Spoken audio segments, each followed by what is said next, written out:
Very excited to introduce our featured panelists today. So starting with a Wish alumni, Jasmine, who goes by Jazz. So Jazz had her wish granted in 2019, and I'll let her tell you a little bit more about that. She's part of the Make-A-Wish UK committee, the Star Board, and which is a group of incredible young people from across the UK who've had wishes granted in the last 2 years, and they now support and guide the organization through their youth board. So Jazz, welcome. I'd love for you to tell us a little bit about your wish and your role on the Make-A-Wish Star Board. Hello, thank you for having me here today. I'm really excited to have a wonderful time talking to everyone.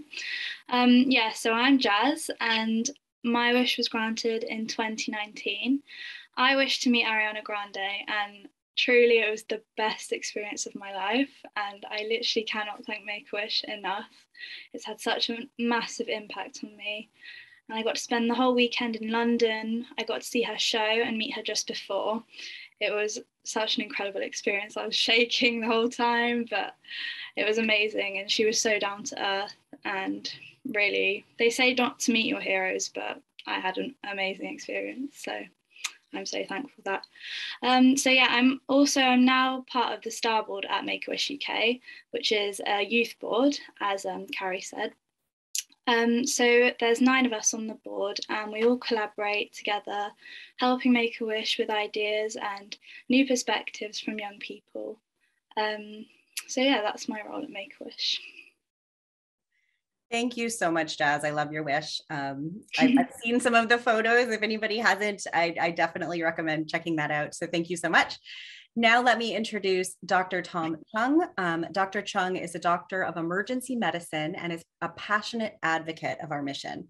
During his time in university, he actually created a Make-A-Wish Dream Team in support of Make-A-Wish Canada, and he served as a volunteer wish granter. He remains involved to this day as a medical advisory council member with Make-A-Wish Canada. Welcome, Dr. Cheung. Thanks for having me. Happy to be here. Love spreading the power of a wish and trying to inspire others to get involved. So yeah, happy to share my stories. That's great. So I'd love, Dr. Cheung, do you have any questions for Jazz about her wish, and maybe Jazz for Dr. Cheung as well? Sure. I think I might wish to meet Ariana Grande too, actually. What was she like in real life? Like, honestly, beyond what I thought she'd be like. Like, she was just so kind to me and answered all my questions, and like we had all these strange things in common that I didn't even realize when I spoke to her, which was amazing. And I got her to sign little things for me, and they're all like in my room, but you can't see them right now, but that's awesome. Yeah, it was amazing. So you talked about how much it impacted your life then. How do you feel like do you think it's having some downstream effects on how it's impacting you now? I mean, we talked about the Star Board. Anything else that you can speak to in that regard? Yeah, well, in terms of the actual wish itself, I think it's impacted me in a lot of different ways. I think being a teenager, I was diagnosed with cancer when I was 13, and being a teenager with cancer is really difficult, and it really affected my confidence, losing my hair, and I just didn't feel like a normal teenager should. And just being able to have a special weekend, having everything so extravagant and so special, it really boosted my confidence again, made me feel normal and special, which I'd missed out on for years now. And I also think while I was ill, I was really separated from a lot of my friends, because obviously I was in hospital all the time, especially my best friend, who we both have been massive Ariana Grande fans since we were like 4 years old, watching her on shows and things. So since being separated in that time, she actually got to come on the Wish with me. So we got to meet her together, which was really special for me and strengthened our bond even more. And we're still best friends now, and we always talk about it still, even though it was like nearly 2 years ago, and it was just amazing. And I think also the impact as well is, even when I think back to such a dark time in my life that was really, really difficult, and the most difficult thing that I'll probably ever go through, I think about my wish, which was something positive to come out of it, and it instantly puts a smile on my face. And I think just being able to have a positive spin on something so horrible is just so special and so needed. And I think a lot of people don't know that about a wish. That's very well said. Your hair looks like it's grown in very nicely, I must say. Yeah, quite long now, actually. Yeah, so is mine. I've got the COVID hair. It's quite long as well. I'm actually getting a haircut tomorrow. So. I need one badly. Yeah. Sorry, go ahead. Sorry, I just had a question for you. How did you first get involved in Make-A-Wish, and why did you get involved? So I first got involved in Make-A-Wish when I was in undergraduate. So yeah, a long time ago, I don't know how long, 15 years ago or something like that. And I was actually doing a project on palliative care and in a health sciences degree.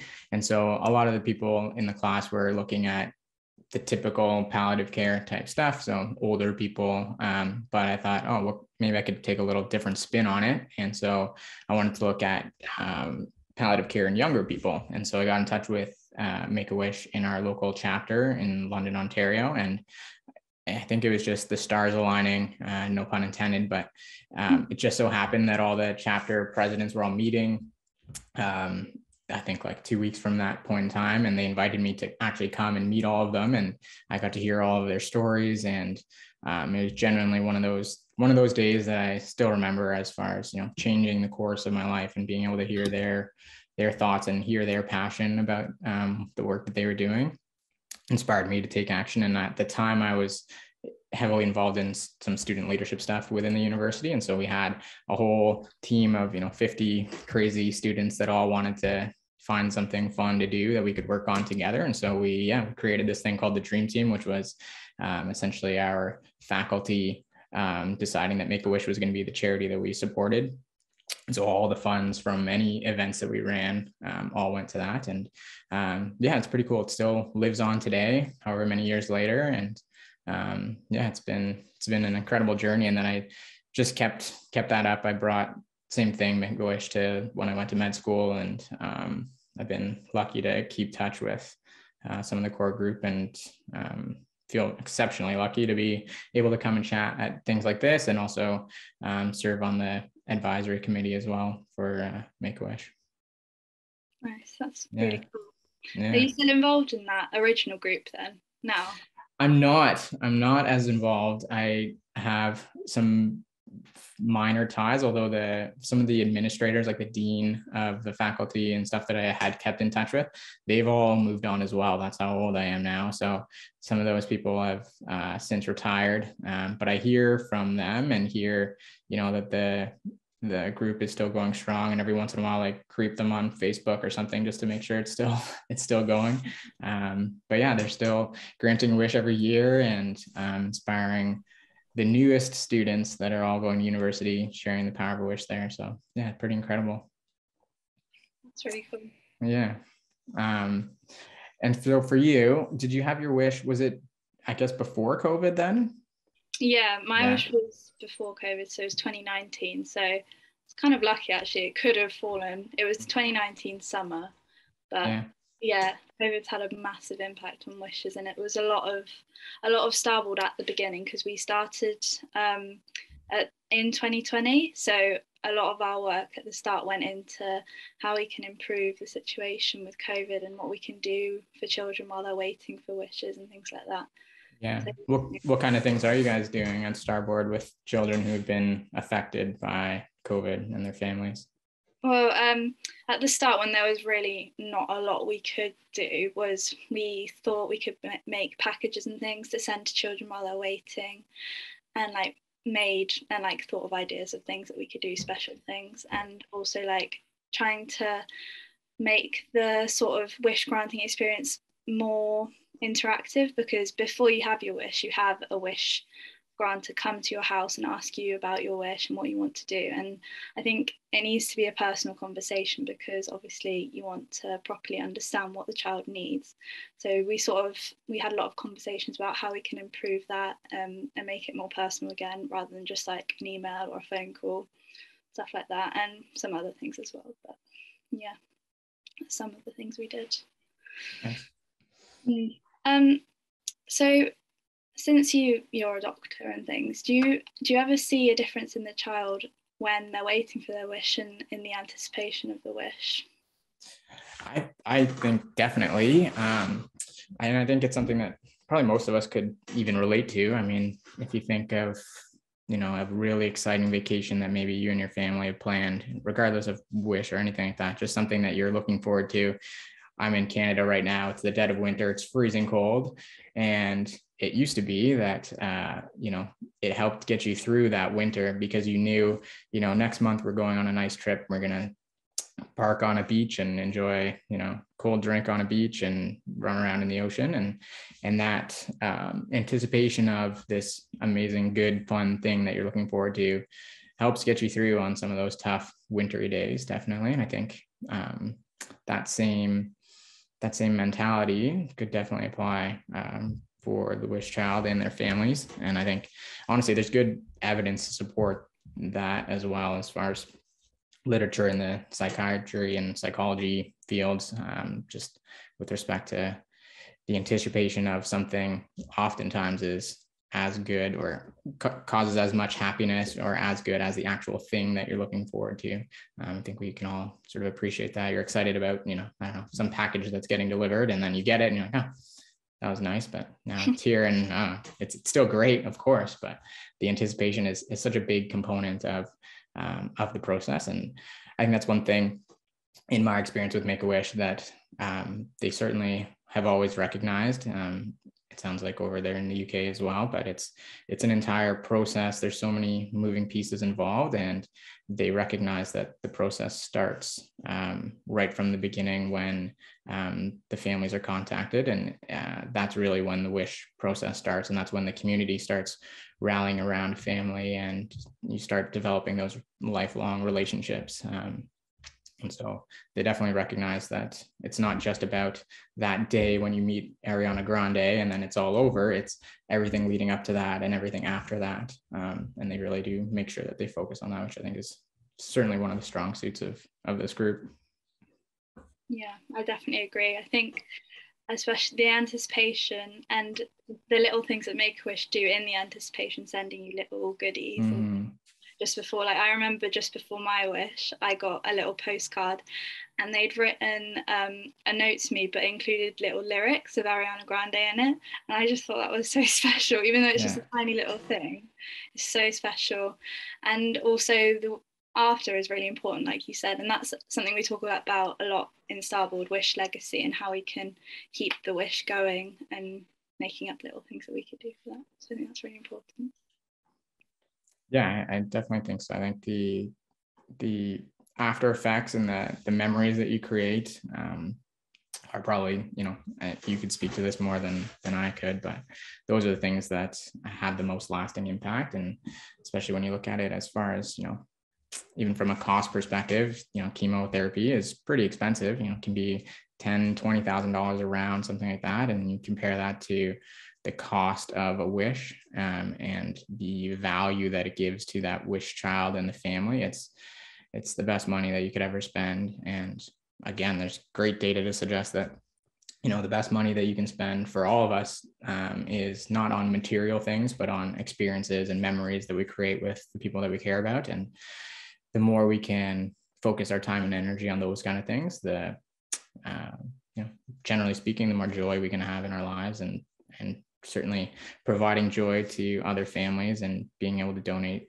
a little bit of time and money on our part can make such a big difference. And I think it's also important to recognize that there's a selfish component of it too. For me, I've always enjoyed all the time that I spend with Make-A-Wish, but there's definitely a selfish component too. It makes me feel good inside to give back and to be able to meet these families. And it reminds me of how lucky I am in lots of ways to be able to do this work. So I think it's always important to recognize the somewhat selfish component that can be there and harness that and use it to your advantage, and share in that passion like you're doing with Starboard and sharing with some of the youth over there and helping them get involved as well. It's really awesome to see. Yeah, I definitely agree. Yeah, I was going to ask you actually more about what impact you think being involved in Make-A-Wish has had on your life. So you mentioned it makes you feel good, but being able to be involved in a child's well-being on top of sort of the actual medical support, how's that impacted your life? Yeah, I mean, certainly immensely. I think my whole philosophy on how to give back to a community has changed to a degree, and I think I like the idea. There's this sort of mentality of earning to give, which means, you have something that you're good at, you go to your job and you work hard at your job, and that allows you to earn some sort of income, and you can use that income to do a lot of really amazing things if you put it into the right hands. And there's also this movement called effective altruism, where you're trying to find the most effective ways to use that financial means. And so for someone like myself, I think it's helped me realize that you don't always have to be, spending every waking hour of your life in a, soup kitchen or whatever, something where you physically have to be there trying to help people. You can also help people by going to your job and earning some income and using that income in order to, help provide, some of these amazing experiences. A lot of these experiences don't happen without some cash to be able to pay for an airplane ticket and all that kind of thing. Obviously, Ariana Grande is not making money to be doing these things, but the Wish family and the Wish participants need to get there, and all the little things that go into it. The volunteers and the postcards that they're writing, like all that stuff has to come from somewhere, and people have to help coordinate all that. So being able to contribute to that is something that I've always been really passionate about and excited. And I know that that money gets to go to a good place. And it's the selfish piece for me is that I get to then see some of the people and hear their stories, and that piece just makes you feel all warm and fuzzy inside. So it's a little bit nicer than some of the other things, like where your money just kind of disappears and you hope that it's going to the right place. Yeah, definitely. I think also a great thing about Make-A-Wish is you can see straight away where it's going, and you can see the child that's going into and see what wish they had. And like you said, those little things, like I got to go in a limo to the arena and everyone was like looking at me and being like, oh, who's in the limo? Yeah, maybe it's Ariana. Yeah. Yeah. And like I got to go to a fancy restaurant as well at the weekend. I got to go to Nobu because I love Asian food so much. Nice. It was amazing. Yeah, it was really good. Yeah, that's awesome. All right, I'm going to pop in here quick, guys. We've got time for one more question, and I'm actually going to pull it from the Q&A box, and we'll get to more of those at the end, but there's been some fantastic questions, so I didn't want to wait on some of them. I'm going to ask a question that's to both of you from Allison Geary. So if you had one opportunity to give a message to the entire world about the power of a wish, or why the wish matters, or the life-changing impact it can have, what would that message be? So one message to the whole world about why wishes are important. Let's start with Jazz, if you're ready. That's a big question. I think one message why wish is so important. Well, I think just the fact that it has an impact on you for the rest of your life. It's not just the day. I think about it probably most days still, to be honest. So I think that's the most important thing. I went through a really, really difficult thing, but I have something positive out of it, and it really helps me to get through it and move on with my life really afterwards. So yeah, that's what I'd say. Yeah, that's great. And Dr. Cheung?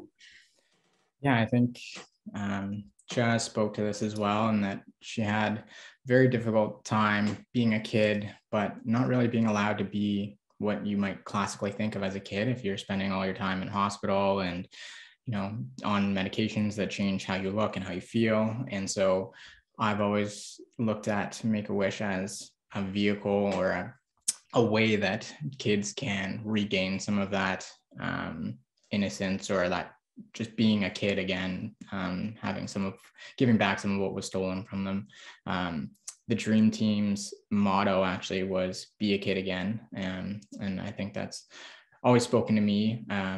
So many kids spend months and years of their lives in waiting rooms and sitting getting chemo and things like that, and miss out on so many experiences that their friends are having. And so being able to give some piece of that back, obviously you can never replace that time, but giving a piece of that back and being able to see communities rally around a wish family and the wish child it's honestly one of the most amazing things I've seen. And I've been lucky enough to be a part of a lot of those experiences. And it never ceases to amaze me how powerful seemingly something that can seem so simple can be when you just realize how much people actually care and how much people want to be able to give back. I'm sure you felt that as well, Jazz, just the amazing sort of power of people actually just wanting to be there to help you and show you that they cared about you. Yeah, definitely. That was amazing. Thank you to both of you. I think it's so great to hear about how impactful a wish can be, not just for the wish child themselves. You know, Jazz, it's clearly had such a transformative difference for you, but also Dr. Cheung, you've seen it from a different perspective as a medical professional. So I think that's so powerful. We really appreciate your time. And there's been, again, some amazing questions that have come through the question box. So stay tuned, everybody. They will stick around and be here at the end to answer as many questions as we can get to. And now, as mentioned, we will be moving to the Q&A session. I believe for this, I will be joined by FIONA and our wonderful guests, Dr. Cheung and Jazz. We have quite a few questions today, so I will try my best to get through all of them. Some very interesting questions from all around the world. Jazz and Dr. Cheung, you're going to be up. I think there's a lot that is a lot of questions about your experience that are in the chat. So here's a question from Leanne to Jazz. What would you recommend to other wish kids who want to give back to Make-A-Wish and pay their wishes forward, but don't know where to start? That's a good question. I think definitely try and get in contact with anyone at Make-A-Wish, and they'll honestly help you in whatever way you feel that you can help. And just start fundraising, start just spreading awareness about how important your wish was to you. That will inspire more people and bring more people to Make-A-Wish. And maybe you could volunteer and help out at Make-A-Wish, because I'm sure they want to hear the youth's voice. So yeah, that's what I would say to do. Fantastic. Thank you so much, Jazz. Actually, another question from Jamie Vanderberg. I'd love to hear more about Jasmine's experience with Make-A-Wish. How did you hear about Make-A-Wish, and what was the process of having a wish granted like? Well, I originally heard about Make-A-Wish, probably just through hospital, I think. Probably a doctor must have told me, or a nurse or something.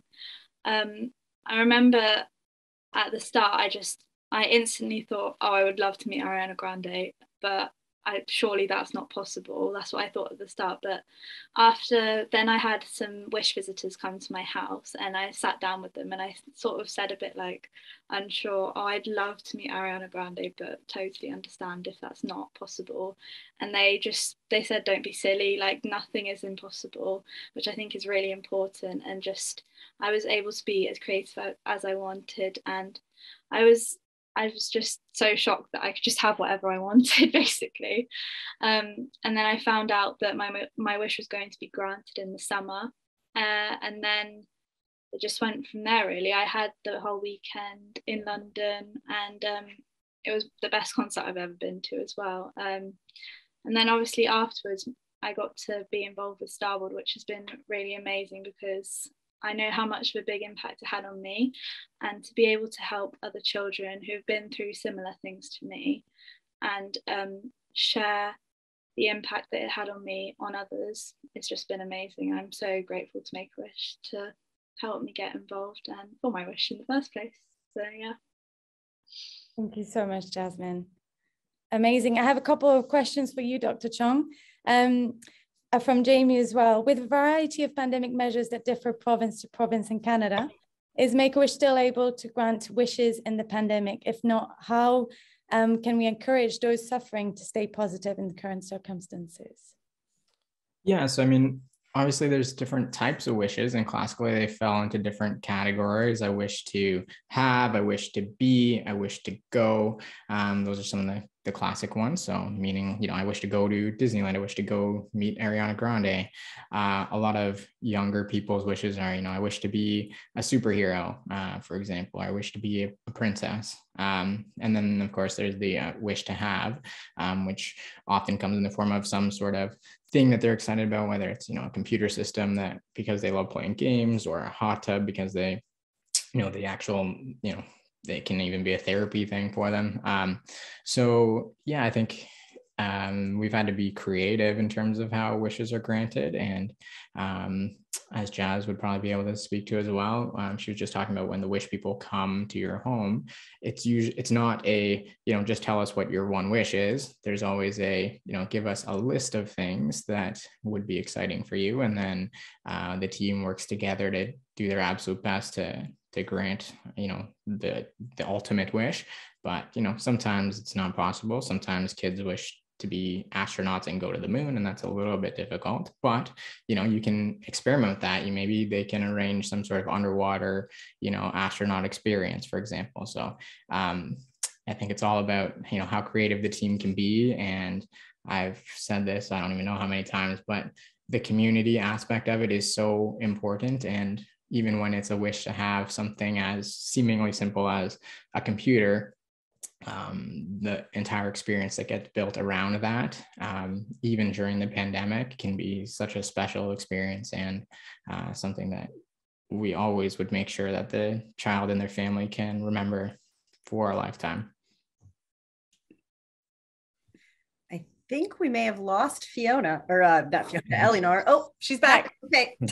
Sorry, we had a bit of a power cut, but back. Thank you so much, Dr. Cheung, for answering this question.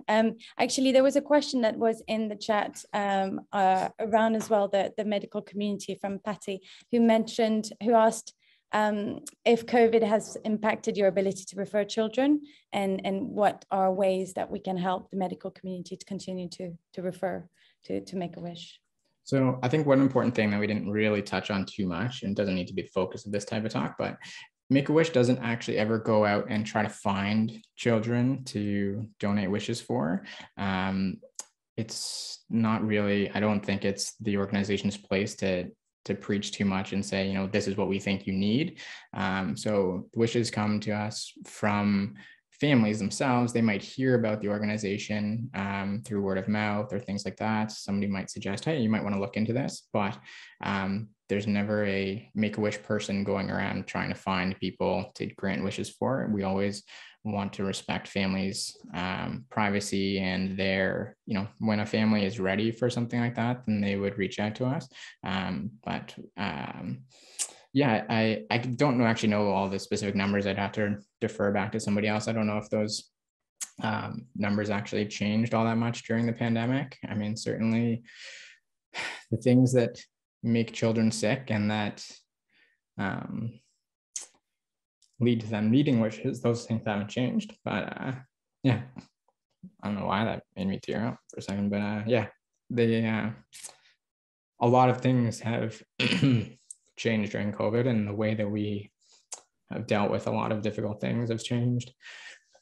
For me, in the Emerge, it's been really difficult seeing families have to lose loved ones without their families present. And that's honestly been one of the hardest things during all this. And so I can't even fathom to imagine what it would be like for families that are going through something like this with a kid. Yeah, it's heartbreaking, but like I said, we all have to just do our part and try to make sure that we're, contributing as much as we can, and trying to be creative and make sure that we're still able to provide those amazing experiences for families, even when it feels like we're being limited by this crazy time that we're living in.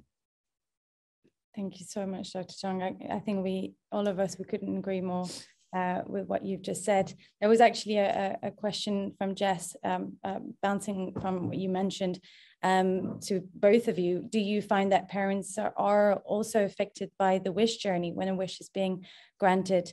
How does it affect the parents, the family, people around? I'll let Jazz take that one. I don't know. How do you think your parents are doing, Jazz? I think it was really special for them for me to have a wish, because obviously it's difficult for them to watch me go through such a difficult thing.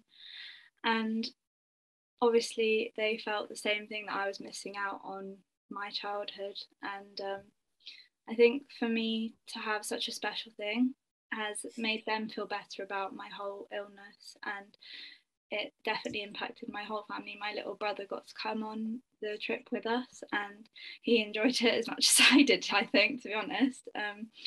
And it's really special that we could have a special family outing after having to have birthdays and holidays in the hospital, which is really difficult.